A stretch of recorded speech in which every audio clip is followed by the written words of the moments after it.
Selamat malam, Shalom Bapak Ibu, Saudara sekalian, dimanapun Saudara berada.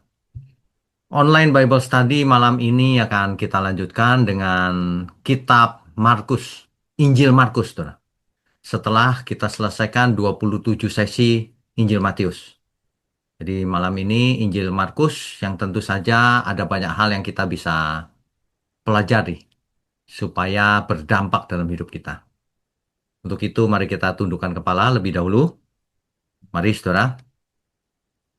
Bapa di surga, terima kasih untuk malam ini. Kami semua sungguh menanti-nantikan firman kebenaran yang akan kami dengar. Kami percaya setiap kami akan diberkati dan diubahkan hidup kami. Terima kasih, urapi mulut hamba-Mu untuk menyampaikan kebenaran ini. Hanya di dalam nama Tuhan Yesus kami berdoa. Amin.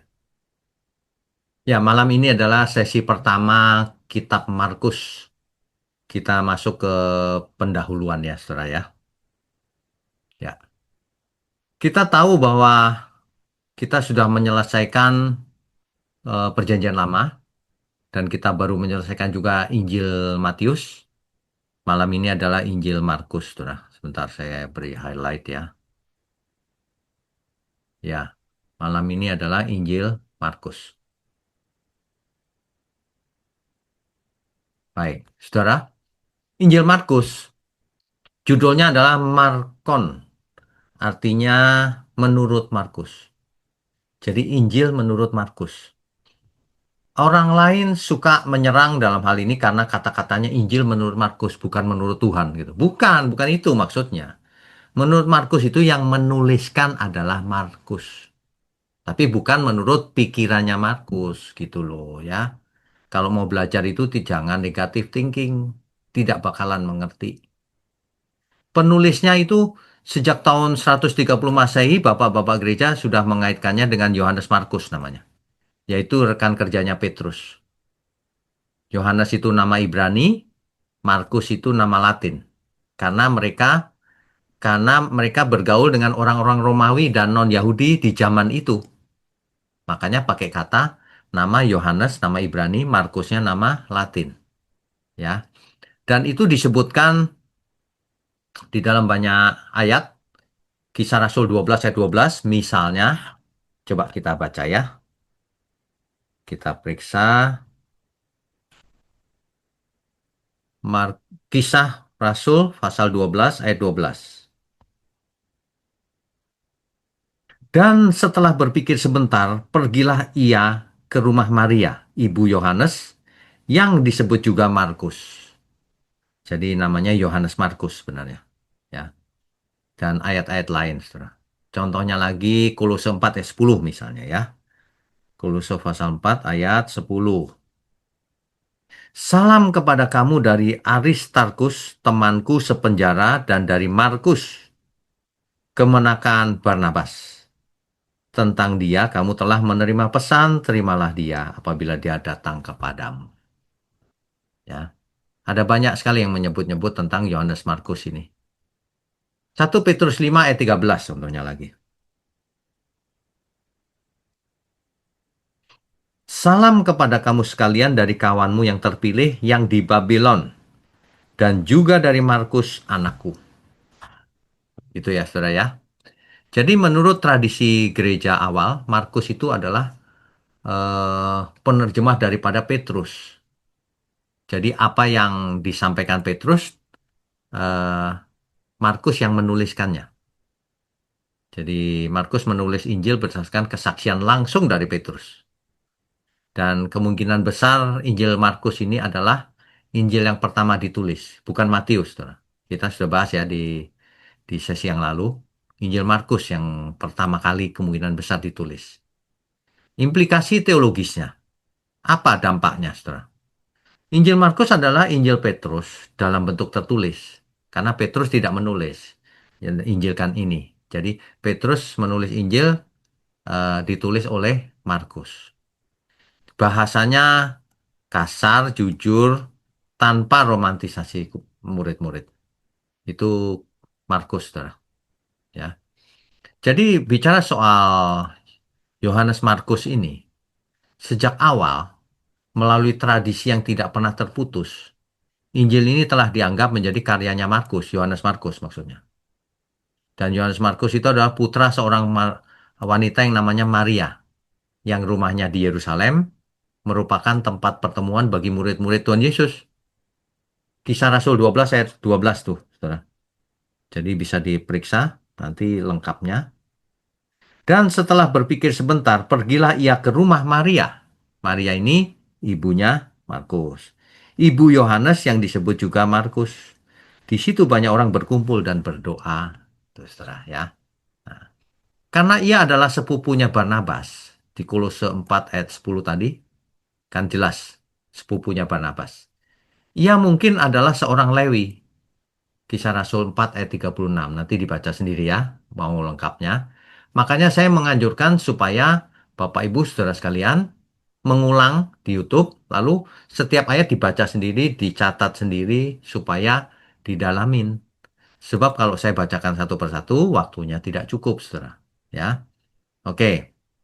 Diduga juga Markus ini adalah pemuda yang melarikan diri dengan telanjang pada malam penangkapan Yesus.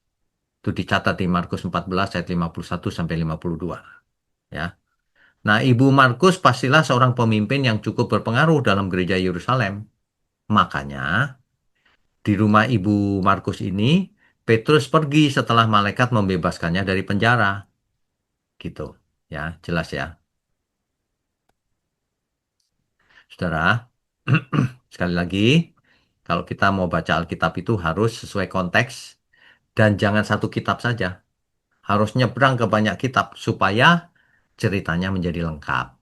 Contohnya tentang kalau kita mau tahu siapa Yohanes Markus ini kan dari semua kitab. Jangan cuma dari kitab Markus. Makanya ada banyak orang tidak mengerti Alkitab atau malah salah, ngawur gitu. Karena apa? Karena pikirannya sempit. Hanya baca satu ayat lalu diartikan suka-suka sendiri. Makanya lahirlah teologi kemakmuran yang tekanannya itu materi, matre, yang ajarannya selalu persembahan, uang terus yang dibicarakan. Begitu. Saudara rugi kalau mengikuti yang begitu-begitu. Sudah tua tapi nggak ngerti apa-apa nanti akhirnya.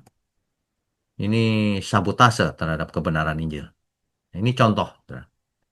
Hari ini harus dibuka pikirannya, pencerahan. Bahwa seluruh Alkitab itu ayat-ayatnya saling menjelaskan, saling melengkapi. Ya. Nanti setelah kita belajar sampai Injil Yohanes selesai, kita akan rangkum bahwa Injil sinoptik, yaitu Matius, Markus, dan Lukas, itu saling melengkapi. Tidak semua sama isinya, tapi saling melengkapi. Ada yang sama, ada yang di satu sisi ada, satu kitab nggak ada. Jadi saling melengkapi. Ya, oke. Sekitar tahun 44 Masehi, Markus pergi bersama Paulus. Ini setelah Tuhan Yesus naik ke surga ya. Markus pergi bersama Paulus dan Barnabas ke Antioquia. Itu dicatat di Kisah Rasul 12 ayat 25. Dan memulai perjalanan misi pertama bersama mereka. Tetapi ia segera meninggalkan mereka dan kembali pulang, dicatat di Kisah Rasul 13 ayat 13. Kemudian sekitar tahun 50 Masehi, Markus ingin ikut bersama Paulus dalam perjalanan misi keduanya. Tetapi Paulus menolaknya. Hal ini menyebabkan perpisahan antara Paulus dan Barnabas. Ya, Markus kemudian pergi bersama Barnabas ke Siprus. Sekitar 12 tahun kemudian, kira-kira pada tahun 62 Masehi, Markus muncul di Roma bersama Paulus. Dicatat di Kolose 4 ayat 10 dan Filemon pasal 24 itu. Saudara bisa baca perlahan-lahan sendiri nantinya ya. Dan 4 atau 5 tahun setelah itu, Paulus meminta Markus untuk datang kepadanya. Dicatat di 2 Timotius 4 ayat 11. Dengan demikian, tampaknya di masa tuanya Markus ini menjadi salah satu rekan juga dari Paulus. Jadi bukan cuma Petrus, Paulus juga. Gitu ya. Nah, jadi bicara soal Markus dan Petrus, kemungkinan besar Markus ini hasil pertobatan dari Petrus. Petrus yang membuat Markus bertobat. 1 Petrus 5 ayat 13. Dan tradisi Kristen awal menyatakan bahwa Markus di sebagian besar karirnya atau pekerjaannya adalah pendampingnya Petrus. Jadi tidak heran kalau Injil Markus ditulis oleh Markus berdasarkan kesaksian Petrus sendiri. Ia bersama Petrus di Babel atau Roma kemungkinannya ketika Petrus menulis surat pertamanya, gitu ya. Jadi Injil Markus ini diyakini pada dasarnya berisi kisah Yesus sebagaimana yang diceritakan oleh Petrus dan diperkirakan ditulis di Roma antara tahun 60 sampai 70 Masehi. Serta sebelum kehancuran Yerusalem pada tahun 70 Masehi. Ditulisnya sebelumnya. Dan uniknya Injil Markus ini mencatat mujizat lebih banyak daripada Injil yang lain. Tetapi mengutip perjanjian lama lebih sedikit daripada Matius. Nah, makanya saling melengkapi, saudara. Begitu ya. Saudara, di tahun 70 sampai 155 Masehi, ada bapak gereja yang namanya Papias. Itu murid Rasul Yohanes. Dan menulis karyanya dalam karya yang berjudul Explanation of the Lord Discourses. Bahwa ia telah menetapkan hal-hal berikut setelah penyelidikan yang cermat. Bahwa Markus itu menjadi penerjemahnya Petrus dan menuliskan dengan akurat semua yang ia ingat tentang perkataan dan perbuatan Kristus. Ya. Petrus akan menyesuaikan pengajarannya dengan kebutuhan situasi saat itu, namun ia tidak menyajikannya sebagai laporan kronologis yang berhubungan dengan tindakan dan ucapan Tuhan. Nanti, saudara, Rabu depan kita akan masuk ke ayat per ayat, pasal per pasal. Nanti kita akan lihat bahwa Injil Markus langsung mulainya di kisahnya Yohanes.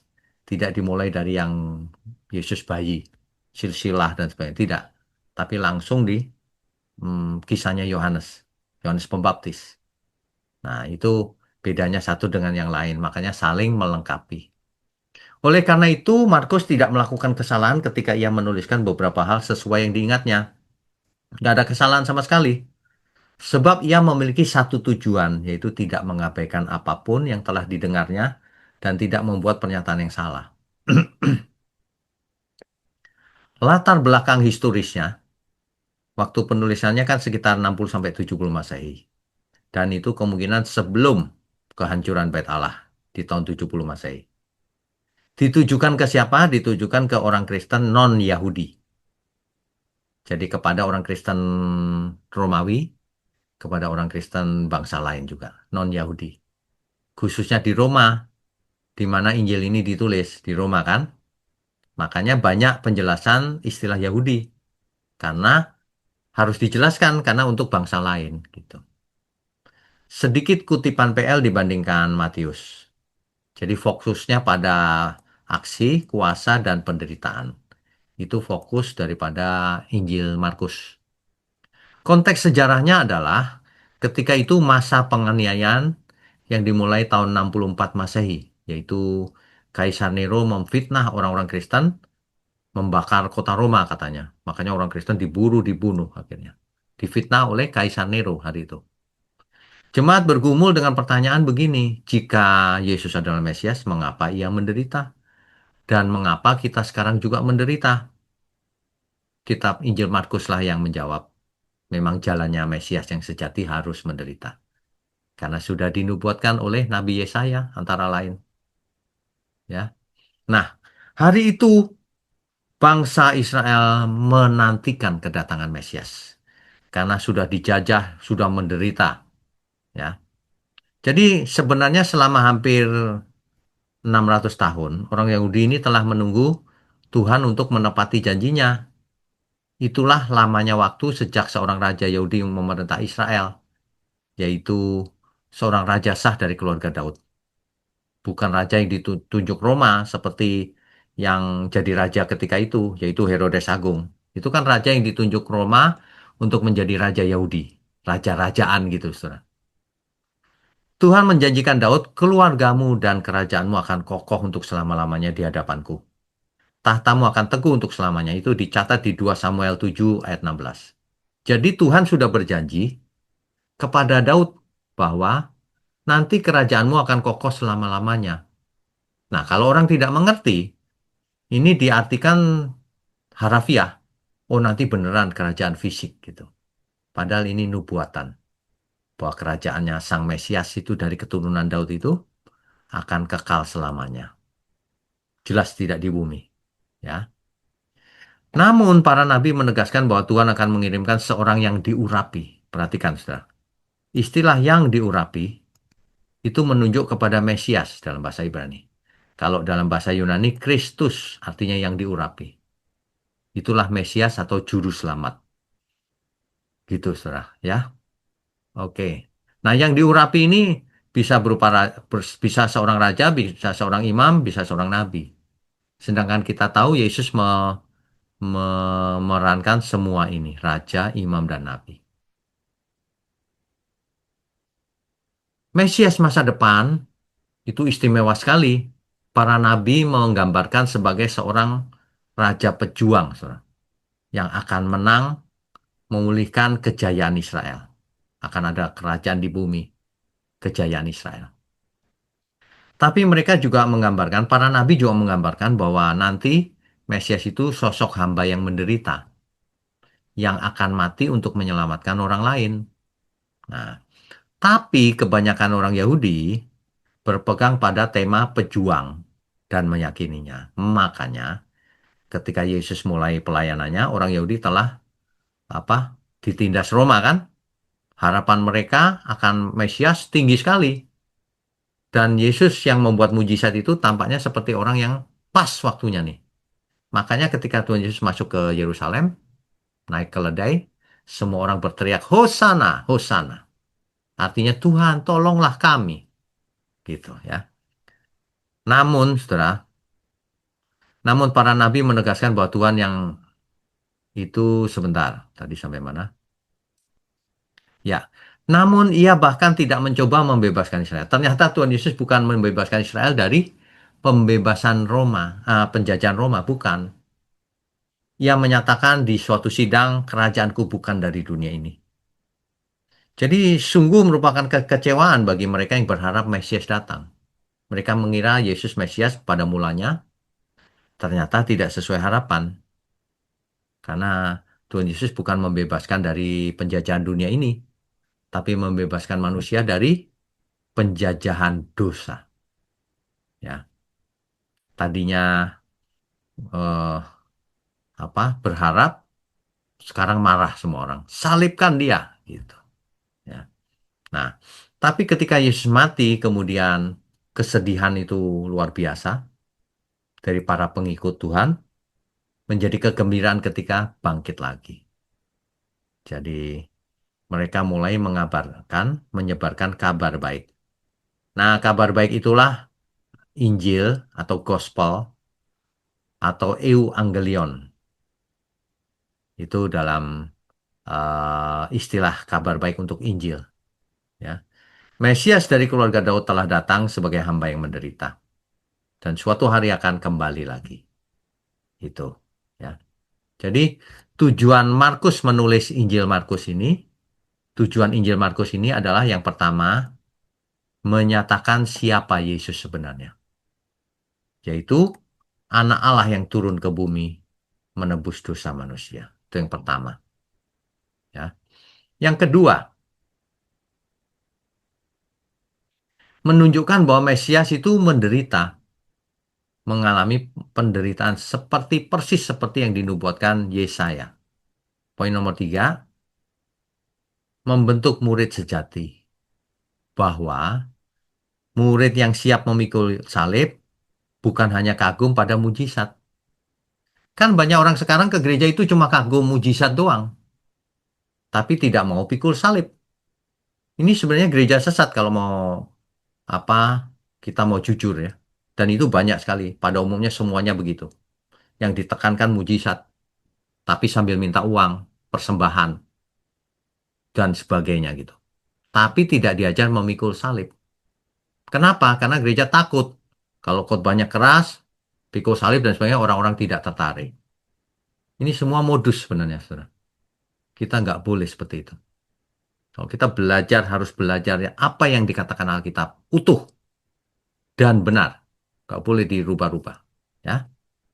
Makanya Injil Markus itu Injil pemuritan yang radikal. Ya, disebut juga Injil penderitaan juga sih. Oke, berikutnya tema teologis utama. Tema yang pertama, Injil Markus itu Yesus sebagai anak Allah. Makanya di Markus 1 ayat 1, inilah permulaan Injil tentang Yesus Kristus, anak Allah, langsung disebutkan anak Allah.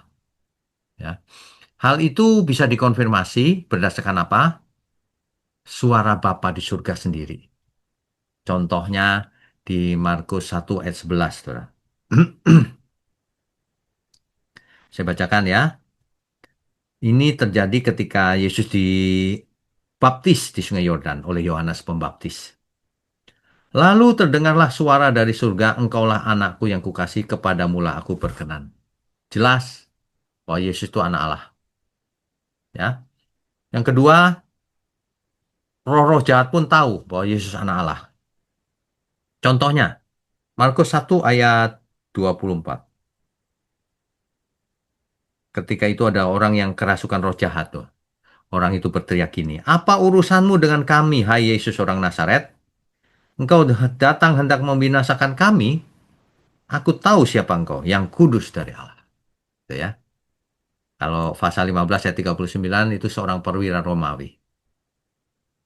Di pasal 14 ayat 61 sampai 62 malah jelas Yesus sendiri yang mengkonfirmasi sebagai anak Allah. Coba baca ya Markus 14 61 sampai 62. Saya bacakan ya. Ini imam besar bertanya kepada Yesus, tetapi ia tetap diam dan tidak menjawab apa-apa. Imam besar itu bertanya sekali lagi. Katanya, apakah engkau Mesias, anak dari yang terpuji? Jawab Yesus, akulah dia.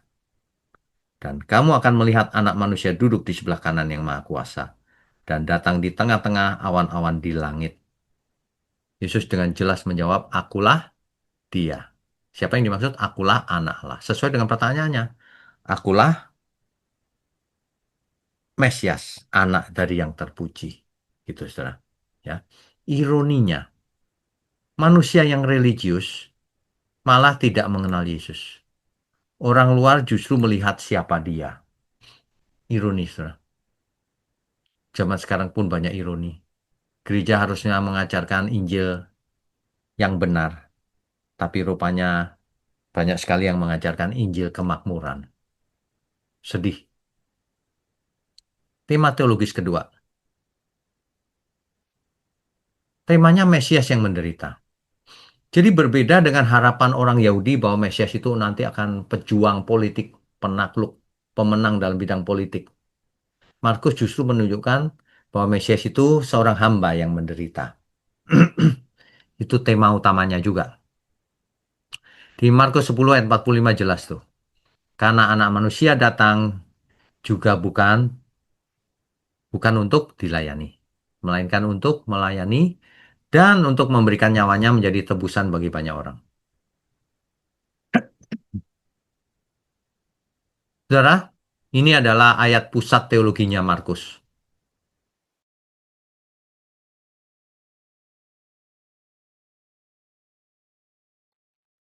Oke. Yang ketiga, saudara, tema utama dari kitab Markus ini. Rahasia mesianik. Yesus sering melarang orang berbicara tentang dirinya. Contohnya Markus 1 ayat 34. Saya bacakan ya. Ia menyembuhkan banyak orang yang menderita bermacam-macam penyakit dan mengusir banyak setan. Ia tidak memperbolehkan setan-setan itu berbicara sebab mereka mengenal dia. Mengapa demikian? Ada kalanya Tuhan melarang orang bercerita tentang dirinya siapa. Mengapa? Karena mereka memahami Mesias itu tanpa salib, cuma mau berkat. Makanya Tuhan jangan cerita dulu, belum siap mereka. Gitu. Risikonya apa? Popularitas tanpa pemahaman akan menghasilkan Yesus palsu. Banyak sekali yang cuma populer, tapi tidak mengajarkan kebenaran. Yesus yang diajarkan pasti bukan Yesus yang sesuai Alkitab. Yesus palsu. Markus menegaskan Yesus tidak bisa dipahami dengan benar tanpa adanya salib. Makanya tema utamanya ini Injil penderitaan. Makanya semua pengikut Kristus, kita semua, kalau tidak mau menderita untuk Tuhan, bukan murid. Ya, oke. Tema keempat. Ternyata murid-murid gagal juga. Ya, dengan jujur Markus menulis bahwa murid-murid tidak mengerti. Itu nanti dibaca sendiri ya, ayatnya banyak. Kemudian ternyata mereka bisa takut juga. Ada yang ambisius, bahkan melarikan diri loh. Ketika Yesus ditangkap, mereka melarikan diri. Aplikasinya, aplikasi pastoralnya apa, saudara? Injil Markus itu jujur tentang kegagalan rohani, tetapi tetap membuka pintu bagi pemulihan. Jangan takut. Siapapun kita, kalau pernah gagal, jatuh, bangkit lagi. Ya, selalu ada pemulihan. Ya. Nah, bicara soal ciri-ciri linguistik daripada Markus, dari segi bahasa ini, saudara, linguistik. Markus sering menggunakan kata segera, eutus atau eotis, sama. Itu dipakai 40 kali dalam Injil Markus. Menunjukkan apa? Urgensi. Mendesak ini penting, mendesak nih. Menunjukkan gerak cepat atau narasi yang penuh aksi. Makanya Injil Markus ini sangat istimewa, saudara. Bahasanya sederhana tapi tajam. Yaitu dipakai bahasa Yunani Koine yang kasar. Jadi kalau dalam bahasa sederhananya Yunani yang pasaran, kasar saudara bahasanya. Banyak menggunakan present tense, historical present, ya, sehingga pembaca merasa sedang ada di sana gitu. Nah, Injil Markus juga disebut Injil penderitaan. Sepertiga dari kitab ini fokus pada minggu terakhir kehidupan Yesus. 6 dari 16 bab itu fokusnya pada kehidupan terakhir, yaitu minggu sengsara atau yang disebut dengan Passion Week. Ya. Passion itu artinya penderitaan zaman dulu. Kita tidak perlu menunggu sampai bab 11 segala untuk melihat Yesus itu diserang habis gitu.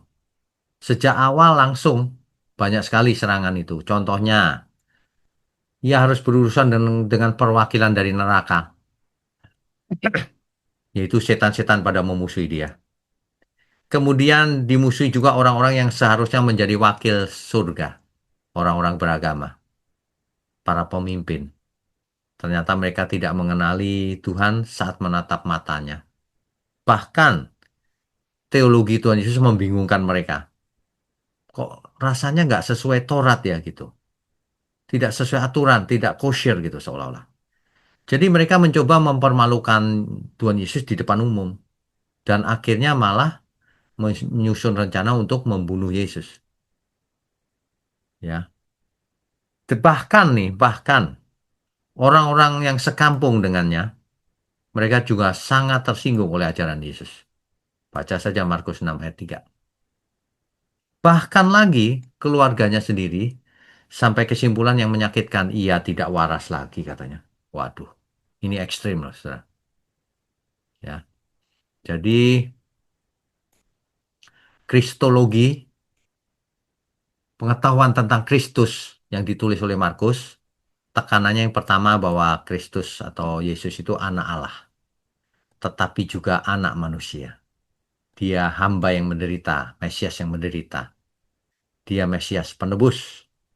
Dia juga raja, ironinya malah dimahkotai duri. Gitu ya, saudara. Kristologi Markus itu jelas sekali. Nah, relevansinya apa? Relevansinya, Injil tanpa salib itu percuma. Injil yang benar itu dengan salib. Makanya kita itu harus pikul salib setiap hari dan mengikut Tuhan Yesus. Ya, kekristenan tanpa penderitaan itu salah. Pemuritan tanpa penyangkalan diri itu salah. Banyak orang tidak bisa menyangkal diri. Makanya eh, sedikit-sedikit ngambek, tersinggungan, kepentingan diri sendiri ditinggikan melebihi kepentingan umum, melebihi kepentingan Tuhan. Kan begitu ya. Padahal kita itu kalau melayani Tuhan, kalau kita mau jadi Kristen yang benar, lakukan saja bagian kita, sudah tidak usah mengeluh, tidak usah apa ya istilahnya ya, tersinggungan dan sebagainya. Harus menyangkal diri, pemuritan itu seperti itu yang benar. Makanya Yesus berkata begini, ikut, seolah-olah berkata begini, ikut aku bukan untuk popularitas, tapi untuk mati dan bangkit bersamaku. Intinya sebenarnya itu, ya. Oke, pendahuluan ini kelihatannya terdengarnya agak panjang ya, karena saya mau sampaikan gambar besarnya lebih dulu. Jadi supaya Bapak Ibu Saudara bisa mendapatkan gambaran yang besar. Nah, nanti baru Rabu depan kita bahas per pasal dan ayatnya sampai detail supaya kita masing-masing bisa menyelami pengertiannya secara detail juga. Begitu ya. Baik, kita lanjutkan dengan tanya jawab. Kalau ada yang mau bertanya boleh.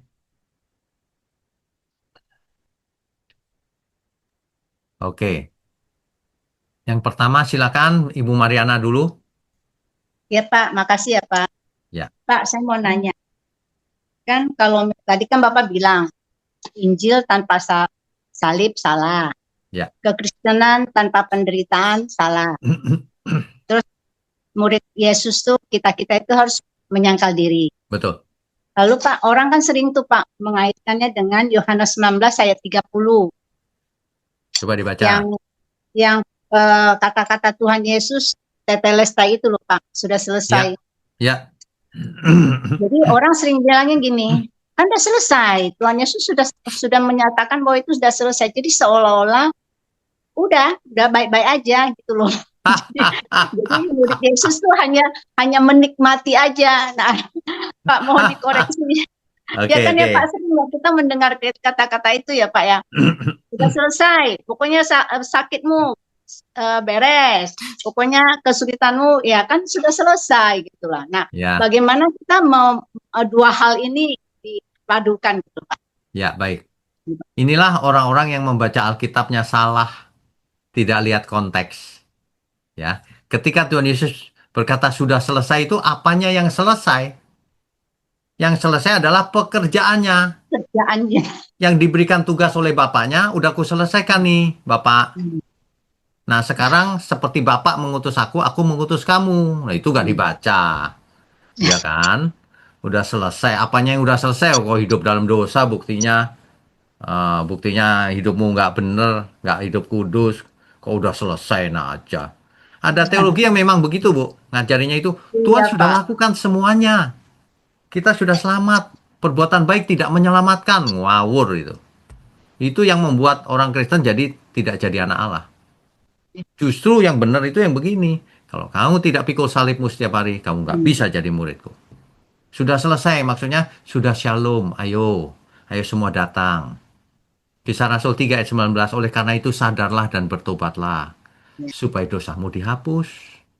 Itu. Jadi selesainya itu bukan kita yang selesai. Tuhan Yesus yang selesai. Kita baru mulai. Kok sudah Iya Pak. selesai? Nah Makanya itulah ya, Pak ya. makanya banyak orang gini Bu. Ketika mati dia tulis tuh ayat. Aku telah menyelesaikan pertandingan. Kapan kau menyelesaikan? Selama hidupnya nggak benar, menyelesaikan lagi. Kecuali hidupnya sudah benar habis-habisan untuk Iya, Tuhan. Nah ya, kan gitu. ya Gitu Pak. Bu. Ya Pak. Pak. Berarti ya Pak ya, kalau misalkan kalau itu terus yang ditanamkan akhirnya anak-anak Tuhan Yesus atau pengikut Tuhan tuh tidak tough ya jadinya ya Pak ya. Jadi Iya, kalau kalau ada apa-apa dia akhirnya marah, iya. terus tidak mau melihat sebenarnya ada apa ya gitu ya. Jadi tidak membawa mereka pada kedewasaan iman ya Pak. Tidak terjadi pembelajaran. Kenapa? Karena dilumpuhkan. Ibarat orang itu udah anestesi, lumpuh langsung. Ini kerohaniannya disuntik, selesai. Kamu nggak usah lakukan apapun, ya habislah. Mau kita ajarin orang harus berubah aja, berubahnya susah, apalagi diajarin kamu sudah selamat. Sudah diselesaikan Tuhan Yesus semuanya. Itu ya. Iya, Nggak boleh itu. Itu kita harus teriak sekencang-kencangnya. Jangan ikut orang-orang yang mengajar seperti itu. Sesat itu.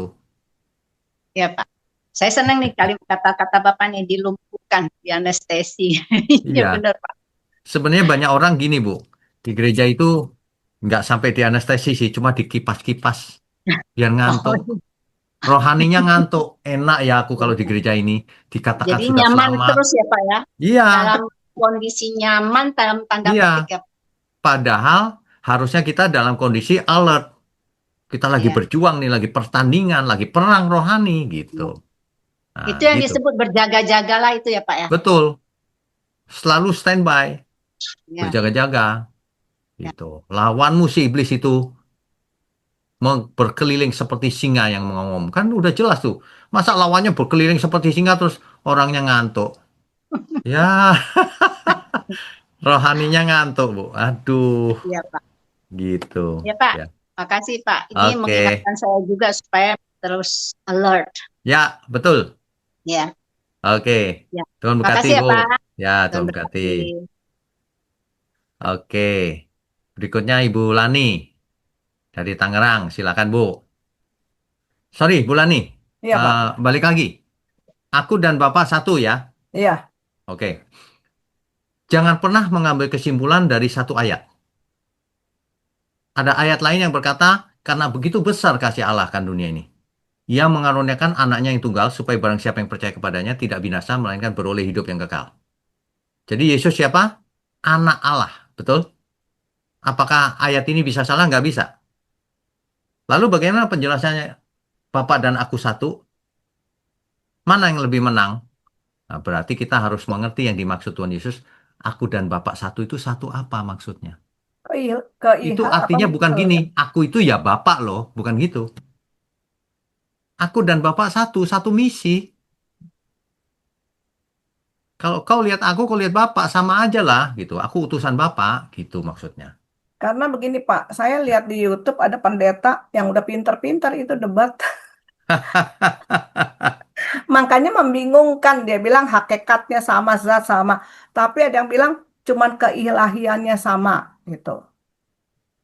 Itu kan kalimat-kalimat yang dibuat-buat, Bu. Kita pakai Itu pendeta Alkitab yang saja. udah canggih loh, Pak. Wah, makin canggih makin bahaya, Bu. Merasa canggih Makanya kan itu. yang dengernya bingung dong. Makanya Ibu jangan dengar sembarangan. Nggak Nggak usah pas saya didengar yang lagi lihat begitu-begitu aja itu. itu. Kok yang satu bilang begini, satu bilang gini, ya menyalahkan yang ini gitu. Perhatikan, Bu. Ayat Alkitab itu tidak boleh disalahkan. Kalau ayat Alkitab berkata, karena begitu besar kasih Allah akan dunia ini yang mengaruniakan anaknya yang tunggal, ayat apapun yang mereka sebut kalau mau menyalahkan ayat ini berarti mereka nggak ngerti Alkitab. Berarti mereka salah, gitu loh. Karena Alkitab nggak boleh salah. Dan biasanya itu gampang sih mendeteksi orang seperti itu. Coba Ibu kasih ayat Yohanes 3 ayat 16. Itu anak Allah. Dia lari lagi nanti. Nggak mau. Gitu. Jadi Padahal dia ayat bilang semua ayat Yohanes Alkitab. 5 ke 9 ayat 19.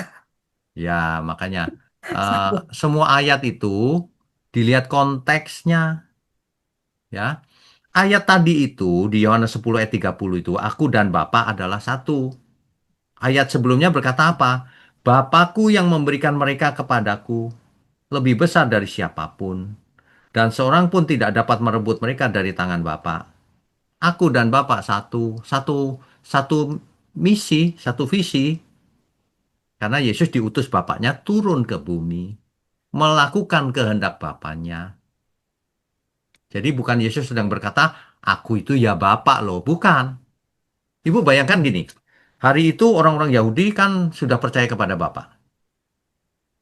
Lalu Yesus sebagai manusia mengaku, aku itu Bapa loh, langsung dibunuh, Bu. Nggak nunggu salib. Karena nggak ada orang mengaku Bapa itu. Nggak ada. Mereka percaya perjanjian lama ya Pak ya. Allah Iya, Bapak. iya. Aku dan Bapak satu itu satu, satu visi, satu misi. Itu pun mau dilempari batu sama orang Yahudi. Karena mengaku itu sebenarnya anak Allah. Perhatikan kalimatnya, anak Allah. Nggak pernah Yesus bilang, akulah Allah Bapa. Nggak ada. Selalu anak Allah. Ibu baca itu teksnya. Iya, Semua. saya juga bingung. Makanya kan hakikatnya sama, zat sama. Ya, Nah, Keilahiannya soal nggak hakikat dan nilai sama. sebagainya itu kan istilah-istilah yang dibuat-buat oleh para teolog. Di Alkitab kan nggak ada hakikat-hakikatan. Ya kan? Di Iya, Alkitab itu simple. Ada Bapa mengutus putra tunggalnya, Tuhan Yesus. Sudah gitu aja, simple. Nggak usah dikutak-kutik. Makin dikutak-kutik, orang makin makin bingung. bingung. Bahkan saya yakin mereka sendiri nggak ngerti sebetulnya, Bu. Cuma permainan kata-kata, satu hakikat, tiga tapi satu, satu tapi tiga, three in one. Nggak ngerti ntar kalau saya tanyain. Bikin bingung orang. Iya, buat apa seperti itu? Di Alkitab nggak ada istilah three in one dan sebagainya. Yang ada adalah pribadi Bapa mengutus putra tunggalnya ke bumi, pribadi kedua kan. Nah, putranya naik lagi kembali ke surga di sebelah kanan Bapa, lalu mengutus putra tunggalnya ke bumi. Baik, jadi begitu ya, Bu. Bu Iya, Lani. iya, Pak. Heeh. Makasih ya, Pak. Oke, Tuhan Tuhan berkati. berkati.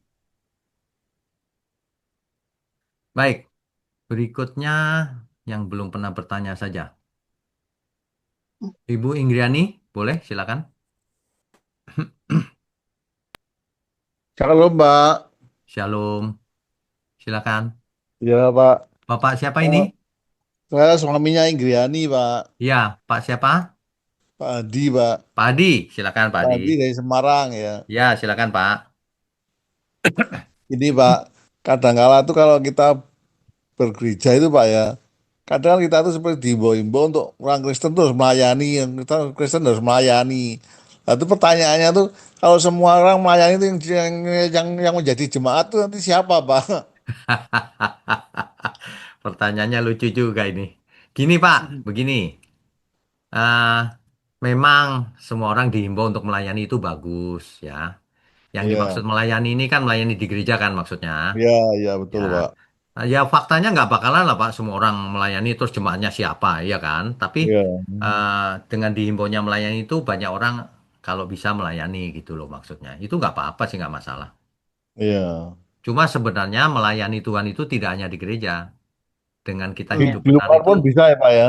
ya Di luar pun dengan bisa kita ya Pak ya. hidup benar berkenan itu sudah melayani juga, Iya. ya. Dalam keluarga pun itu sudah termasuk melayani ya Pak ya. Ya, itu melayani. Ya Pak, terima kasih Pak. Oh, itu saja. Oh ya. Iya, Oke. ya Ya. terima kasih Tuhan Pak. berkati, Pak Adi. Terima kasih ya. Berikutnya, siapa yang belum pernah? Pak Mulyono, silakan Pak Mulyono.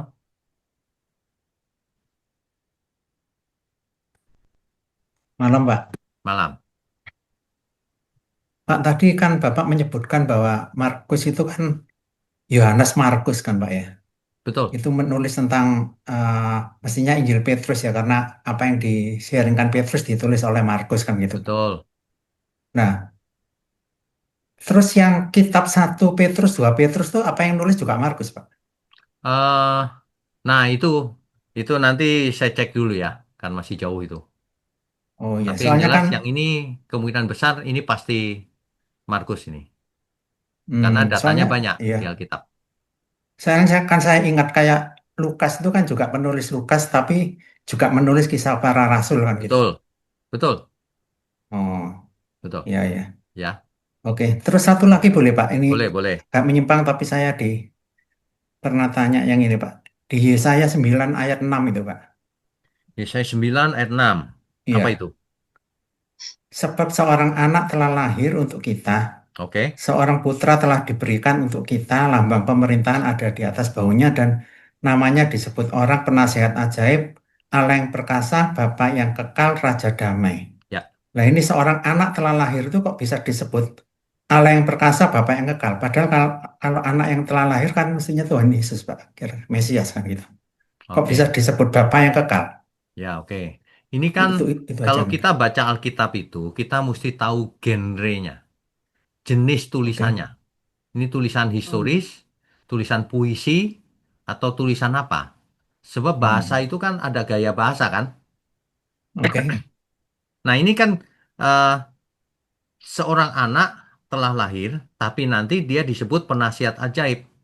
Iya. Allah yang perkasa, Bapa yang kekal, Raja damai. Hmm. Ini Iya. jelas menunjuk kepada Tuhan Yesus sudah pasti. Kenapa disebut Iya. Bapa yang kekal?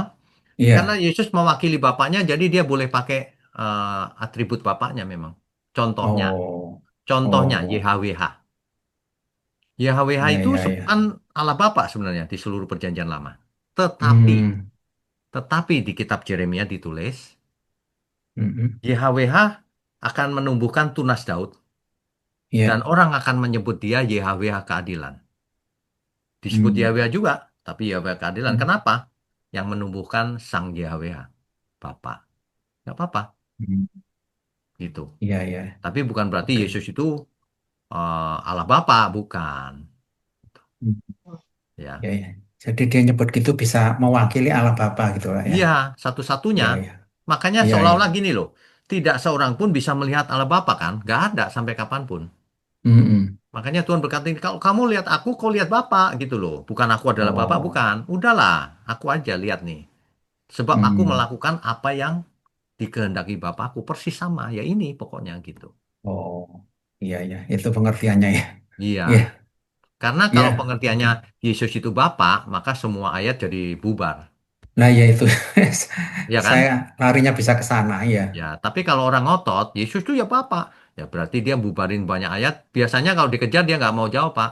Enggak, enggak. Hmm. Ya, ya udah. Kalau saya kan mau jawab, Yesus Hmm. dan Bapa satu. Satu apanya? Buktinya bisa dijawab. Coba sebaliknya Hmm. dijawab yang mengaruniakan anak yang tunggal ke bumi. Ayo, Hmm. gimana caranya? Masa Bapak turun ke Iya, bumi iya. terus di surga kosong? Ya Iya, kan? iya. Hati-hati Oke, oke. kalau menafsir kitab. Iya, ya. Cuma baca ayat itu kok agak bingung saya. Ya, iya. Iya. Ya gitu, Pak. It- Iya. Ya. Oke, itu aja Pak Yuknya. Makasih ya. Oke, Tuhan berkati. Baik, berikutnya lagi Pak Admin ya. Ad- apa ini? Satria. Satria. Silakan. Ya, Siap. Shalom, selamat Shalom. malam. Malam. Siap. Terima kasih Pak Pendeta Wigno. Ya, Bapak panggilannya siapa ya jadinya? Siap, bisa Pak Admin, bisa Satria juga. Oke, Satria. Ya, Baik, ya. Pak Satria, silakan. Terima kasih. Selama ini kan Bapak Pendeta selalu WA ke saya untuk membagi firman Tuhan. Luar Ya, biasa. ya, Dan saya tadi mendengar pernyataan Bapak Pendeta itu Injil tanpa salib atau penderitaan Yesus Kristus itu adalah sia-sia atau betul, hampa. betul, Ya, kalau menurut saya itu luar biasa. Ini suatu pernyataan yang jarang disampaikan oleh hamba-hamba Tuhan. Dan ini menjadi pengetahuan saya secara pribadi ataupun juga yang malam ini mendengar. puji Tuhan. Bahkan saya jadikan status di WA saya. Jadi Ya, yang Bapak Wigno sampaikan itu benar, sangat-sangat benar. Suatu kabar gembira atau yang disebut dengan Injil, tapi tidak ada yang namanya penderitaan atau penebusan dari Sang Pemilik hidup atau Allah kita, itu akan sia-sia. betul. Karena banyak kabar gembira di sekitar kita dari agama manapun. Tetapi yang sangat spesial adalah keimanan kita kepada Kristus. Itu Ya, beda. ya, Kabar-kabar gembira yang lain, tapi tidak ada pengorbanan Allahnya. ya. Itu gembira di bumi namanya. Ya, Gembira siap, biasa.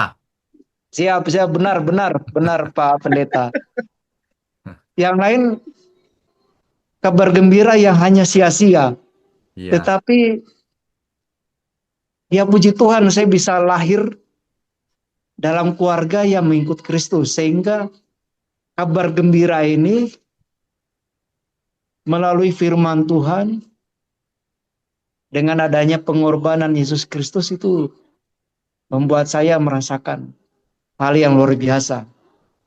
Ya, Kalau saya terlahir di dalam iman yang berbeda, saya mendapatkan Injil yang sia-sia. ya, Tapi ya puji Tuhan, saya terlahir dalam iman Kristus, dan yang tadi Bapak Pendeta sampaikan, bukan karena kita diselamatkan oleh Yesus Kristus, terus kita seenaknya ya, berbuat betul, dosa. Ya, itu betul, benar. betul. Jadi banyak kekristenan ini, baik usia muda ataupun usia tua, itu tidak tidak betul-betul membedah Alkitab atau mengerti akan firman Tuhan. Tidak usah kita pahami firman Tuhan, tapi paling tidak mengerti, karena tingkatan pahami atau menguasai Alkitab itu tidak akan bisa. Paling tidak kita mengerti Ya, akan firman Tuhan. ya, Mengerti dengan bantuan curahan Roh Kudus. ya, Ya, ketika Yesus Kristus terangkat ke surga, Roh Kudus yang membimbing kita, betul, berikan pengertian buat kita. betul. Bahkan kita bisa melakukan firman-Nya. Jadi kadang ini kita berpikir ketika Tuhan Yesus sudah menderita, terus kita seenaknya hidup. Nah, ini yang salah. Ya, benar, Jadi ya, betul. yang saat ini mengikuti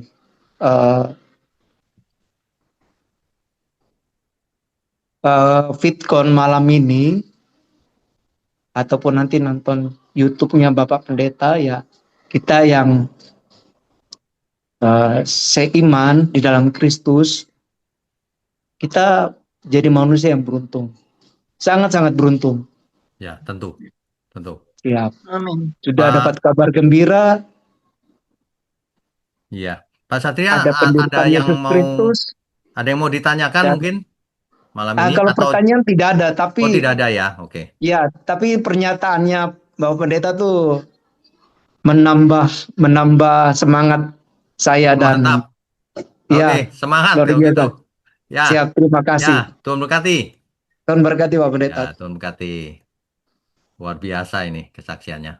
Amin. Oke, berikutnya Ibu Priscilla, silakan. Oke, Ya, silakan Bu. Shalom Pak, selamat Shalom. malam. Saya baru kali ini ikut Zoom, Oh, baru itu sekali ini Bu. itu juga saya baru belajar. Oh, Ibu di kota mana? Saya sih tinggalnya di Jakarta, Oh, Jakarta. terus Oke. tapi saya sekarang lagi di Bogor. Oh, lagi di Bogor. Oke. Ya, baik Bu. Silakan. Ada yang mau ditanya atau apa? Belum belum ini sih Pak, saya lagi belajar dulu. Oh iya, nggak apa-apa. Karena saya Selamat dari datang. saya dari apa ya, keluarga yang bukan itu. Yo, puji Tuhan, Bu. Oh, puji Tuhan. Ya, Ya, jadi saya baru belajar. ya. Karena tahunya saya tadinya hanya kerja begitu aja. Ternyata setelah selesai kerja, saya nggak tahu apa-apa tentang firman Tuhan gitu. Ya, ya. Ibu bisa mengakses YouTube kita seri Ya, dari Kitab Kejadian, Bu. Ya, sudah Pak. sudah Sudah ya. saya tulis sampai Oh, puluhan buku sih gitu. Cuman bagus. masih Gitu. ketinggalan kan di Jakarta. Jadi Ya, ya, ya. saya nanti Ya, ambil baik. lagi. Join terus, Bu. Belajar Pak. Semangat ya. Ya, semangat Pak. Ya, semangat. Terima Tuhan kasih, berkati. Pak. Terima kasih. Ya, Ya, Tuhan terima berkati. kasih. Ya. Ini luar biasa malam ini. Amin. Oke, berikutnya Shalom Pak. Ibu Yosefina, silakan Bu. Oh, puji Tuhan, Pak. Selamat malam. Selamat malam. Saya mau tanya tentang baptisan, Pak. Ya. Baptisan air, baptisan roh, Pak, baptisan api. Baptisan api itu penderitaan ya, Pak? Betul. Oh, Baptisan api itu penderitaan. Jadi begini, Bu. Baptisan ya, air itu masuk ke air, lalu ya. keluar lagi lambang dari manusia lama kita harus mati, lalu bangkit lagi keluar dari air. Bertobat ya, Pak? Ya, itu lambang. Itu langkah Ya. awal. Ya. Kemudian baptisan roh, itu artinya kita masuk ke dalam pimpinan Roh Kudus. dalam Amin. pimpinan Roh Kudus selama kita hidup. Nah, itu proses Oh, panjang. iya Itu Pak. proses panjang ya. Nah, terus Ya, baptisan api itu ketika kita menerima Tuhan Yesus, kita bisa dimusuhin, bisa banyak sekali penderitaan, baik secara iya Pak. fisik Nggak maupun mental. disenangi Pak. Nggak Ya, disenangi. iya makanya nggak Apalagi kalau disukai. kita ngomong tentang kekudusan Pak. Waduh. Iya, nah itu masalahnya di situ. Iya Pak. Itu aja Pak. Oh Puji ya, Tuhan. Terima oke, kasih Pak. Tuhan berkati, Bu. Sama-sama Pak. Yang belum siapa ya? Ibu Meme, terakhir ya kali ya. Masih ada lagi? Oh, udah nggak ada. Oh, ada nanti Ibu VV Surabaya. Ibu Meme dulu, silakan. Shalom Pak Wena, selamat malam. Shalom, selamat malam. Terima kasih Pak untuk pencerahan malam ini, sangat luar biasa. Saya mau tanya Pak, dalam Markus tadi yang Bapak sempat sampaikan, tapi Ya, maaf ya Pak, tadi saya terlambat. ya, oke. Itu Pak, di Markus 1 ayat 34 itu Pak. 1:34. Oke. Iya Pak, Markus 1 ayat 34. Ya, Oke. Ia menyembuhkan banyak orang yang menderita bermacam-macam penyakit dan mengusir banyak setan. Ia tidak memperbolehkan setan-setan itu berbicara sebab mereka mengenal dia. Nah, kan tadi kan Bapak sempat mengatakan kalau macam Tuhan Yesus berbuat mukjizat atau mengusir setan, tidak perlu untuk memberitakan kepada orang-orang sekitar ataupun orang-orang yang jauh gitu ya Pak ya. bukan. Oh, Ini terjadi ketika di awal sekali. Di awal sekali Tuhan Yesus berkata, jangan cerita-cerita dulu, belum waktunya. Nanti orang salah mengerti. Nanti orang iya, iya. mengerti bahwa Mesias itu cuma buat mujizat, ngusir setan doang gitu. Bukan justru. Justru Mesias datang membawa keselamatan. Orang harus berubah, harus bertobat, harus mengenakan karakter anak Allah. Itu yang penting. Nah, itu butuh waktu. Makanya ketika di depan jangan cerita-cerita dulu, nanti saja gitu. Mengerti nggak? Kalau Iya, iya. sekarang harus disaksikan. Sekarang harus, kalau ada hal-hal itu ya harus disaksikan Yesus Tuhan. Dia akan datang lagi. Gitu. Jadi Pak, kalau kita bersaksi di mimbar, kebaikan Tuhan itu bisa gitu ya Pak? Ya harus. Boleh. Ya. Itu bukan untuk batu sandungan Kak, atau untuk mengangkat Tergantung. gantung? Tergantung manusianya. Bersaksi motifnya apa? Mau show, mau apa? Kalau tulus kan nggak masalah. Boleh. Justru harus. Tapi kalau untuk apalagi membual di mimbar, Iya. waduh, mau bohong biar, waduh itu dipakai setan itu orang-orang seperti itu. Nanti malah jadi sandungan. Nah, Ya, yang itu Pak. oke, Satu itu lagi saja boleh ya. ya Pak ya? Boleh. Enggak ya? Uh, uh, Mengapa Pak dalam Markus ini ya Pak, Injil Markus ini menunjukkan pelayanan Yesus itu sebagai hamba ya Pak ya? Oh, eh, Injil Markus ini ingin menekankan bahwa Mesias itu menderita sesuai dengan nubuatan Nabi Yesaya. Artinya Yesus ini memang benar-benar yang dimaksud oleh nubuatan Nabi Yesaya itu, bahwa Yesus adalah anak Allah yang turun ke bumi, Sang Mesias, gitu. Jadi makanya Markus ini menunjukkan bahwa Yesus itu menderita gitu ya Pak Iya, ya, dalam betul. kehidupannya gitu ya. Betul. Sekaligus ingin mengajar bahwa kalau kita ikut Tuhan Yesus, kita harus menderita. Menderita itu Oh, bukan karena kesalahan kita, bukan. iya, Karena iya. kita akan bertanggung jawab atas hidup ini. Beban maksudnya. Memikul salib. Maksudnya. Ya. Iya, Jadi Pak. jangan mentang-mentang sudah ke gereja lalu merasa selamat. Yang di, yang dibicarakan berkat terus. Kan gitu. Ya. Iya, Pak. Oke. Jadi berarti kesimpulannya bahwa Yesus menunjukkan dia anak Allah supaya semua orang diselamatkan, dan seperti Yesuslah untuk Ya, masuk surga gitu ya betul. Pak ya, jalan Betul. keselamatan. Betul. Ya, ngerti Pak. Ya. Makasih ya Pak. Tuhan Oke, Yesus Tuhan berkati. berkati. Shalom. Ya. Ibu VV ya, VV Surabaya. Silakan. Shalom. Iya, Shalom. shalom. Bapak Ya. Pendeta Wisnu. Mohon maaf saya nggak pakai kamera ya, soalnya Nggak nggak enak apa-apa, badan. Dan nggak apa-apa. maaf saya masuknya terlambat karena dapat informasinya juga terlambat saya. Oh, oke. Iya. Nggak apa-apa, Nah, silakan. itu saya pengen tanya, sebelum ini di luar konteks Markus gitu nggak apa-apa kah? Tergantung pertanyaannya apa dulu. Sebelumnya saya mohon maaf jika ada perkataan yang kurang berkenan. Saya ini pengen tanya kebenarannya mengenai hal perpuluhan. Oh, baik. Kalau menurut Bapak Pendeta Wigno tuh hal perpuluhan tuh diharuskan atau gimana? Oke, Terima gini Bu. kasih waktunya, Tuhan Baik, berkati. baik. Di YouTube kita ada pembahasan tentang itu detail dan mendalam. Ibu bisa ikuti nanti, tapi saya jawab sekarang ya. Oke. Singkatnya begini. Ketika itu hukum Taurat berlaku di Perjanjian Lama, di dalamnya termasuk berbagai macam persembahan, termasuk korban-korban. Nah, persembahan itu antara lain persepuluhan dan buah sulung, ya. Nah, itu berlaku Perjanjian Lama. Tetapi ketika Tuhan Yesus mati di kayu salib, maka Taurat dibatalkan, hukum Taurat. Hukum Taurat tidak berlaku lagi.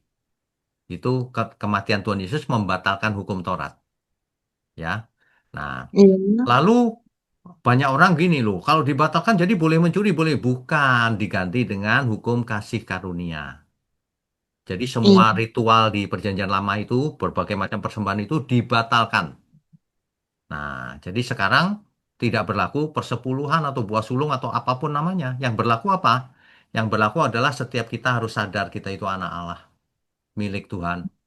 Ya, gitu ya. Semua milik kita miliknya Tuhan. Jadi kalau mempersembahkan ke Tuhan, jangan hitung-hitungan. Berapapun yang sukarela aja. Gitu doang. Oke, Tentu terima saja kasih. kalau hartanya banyak ya memberinya lebih banyak. Hartanya sedikit ya lebih sedikit. Yang kekurangan nggak usah memberi juga nggak apa-apa. Kan hubungan kita dengan Tuhan bukan hubungan transaksi dagang. Bukan soal uang. Iya, Soal betul, hati. Soal hati. betul. Jadi jangan sampai jemaat Tuhan takut ke gereja gara-gara mau ditagih persepuluhan. Itu gereja nggak bener itu. Namanya orang nggak Iya, punya ya nggak usah ditagih, nggak usah kasih persembahan. Kalau yang kaya raya ya harus kasih. Kalau nggak mau ya nggak boleh dipaksa juga, harus sukarela. ya, Kan amin. kalau orang mengerti kebenaran, ya pasti mendukung pekerjaan Tuhan. Pasti kalau ada. Kecuali tidak ada ya pas-pasan. Pas-pasan nggak usah khawatir, nggak masalah kok. Tuhan tidak masalahkan uang. Begitu, Bu. Begitu ya. Oke, oke, terima kasih. Ya. Saya juga, maaf, boleh nambah satu lagi ya. Boleh, boleh. Ini saya, maaf ya, apa juga, ini saya mau bicara soal pengorbanan seperti di imamat itu. Ya. Misalnya penghapusan dosa, penghapusan salah, apa segala macam, untuk menyembelih kambing, domba segala macam. Itu zaman dulu mungkin kan orang-orang kaya-kaya ya. Berapa ternak, berapa domba, berapa kambing, berapa sapi, kerbau yang harus dikorbankan. Nah, maaf, dengan adanya kematian Tuhan Yesus di kayu salib kan hal tersebut sudah nggak berlaku lagi ya Pak ya. Betul, betul.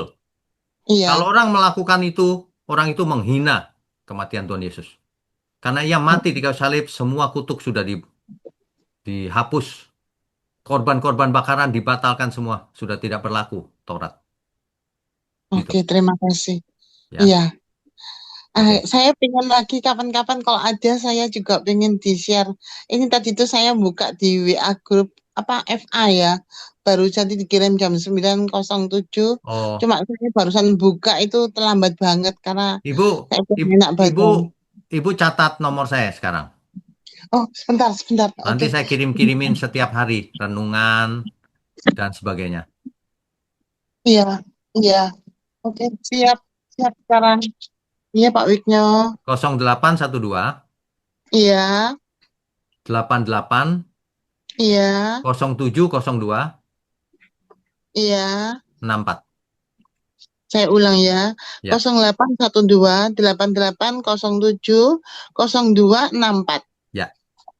Terima kasih banyak atas waktu dan Oke. kesempatannya. Tuh, Tuhan memberkati, sehat selalu, berkat melimpah. Tuhan berkati. Terima Tuhan kasih berkati. juga, ya. Saya Baik. suka dengan khotbah-khotbahnya Bapak Pendeta Wigno. Oh ya, puji Saya Tuhan. suka baca di YouTube. Saya suka banget karena itu menghidupi dan juga apa ya, bisa menjadi berkat lah, bisa menjadi Puji berkat Tuhan. buat kita. Puji Tuhan. Pengertian itu jelas. Saat dijelaskan tuh gamblang, mengerti, mudah dimengerti, mudah dicerna. Ya, Ya, cuman seperti itu. ya. Terima Ibu kasih Bapak nanti, Pendeta Wigno, baik. ya. Ibu nanti WA saya ya. Nanti saya kirimin setiap hari. Oke, terima kasih atas waktunya. Saya Oke. siap. Ya, terima Oke. kasih Bapak Pendeta Tuhan Wigno. berkati. Saya berterima Tuhan sama-sama. berkati. Yang terakhir Ibu Evanti, silakan. Ya, tadi Pak Tanto mengatakan bahwa Bapak itu tidak pernah nampak. Ya, Saya jadi ingat ketika Musa menerima jasa titah, itu kan dia ingin melihat Tuhan, toh. ya, Terus dia dilindungi di balik gunung ada kelebatan bayangan. ya, Apakah itu berarti penampakan Yesus yang disebut Teofani itu, Pak? betul. Kristofani. Oh, Kristofani. Jadi Ya, Yesus sebelum menjadi manusia ya, Pak ya. betul. Lalu berarti kalau Bapak nggak pernah terlihat itu, apakah hanya muncul suaranya ketika Yesus dibaptiskan itu? Inilah Betul, anak yang kukasihi itu, hanya itu betul. aja. Betul, kan suara itu, Bu. Bukan Iya, penampakan. makanya suara. Iya, Iya, nggak pernah ada penampakan toh, Pak. betul, betul. Oke, udah. Oke, makasih Ya, Pak. Sudah jelas. oke. Tuhan Tuhan memberkati. berkati. Baik, malam ini selesai. Kita berdoa yuk. Mari, Bapak Ibu. Bapa di surga, terima kasih untuk malam hari ini. Kami semua diberkati. Kami mengucap syukur untuk gereja Tuhan, GMM, Gereja Mula-Mula.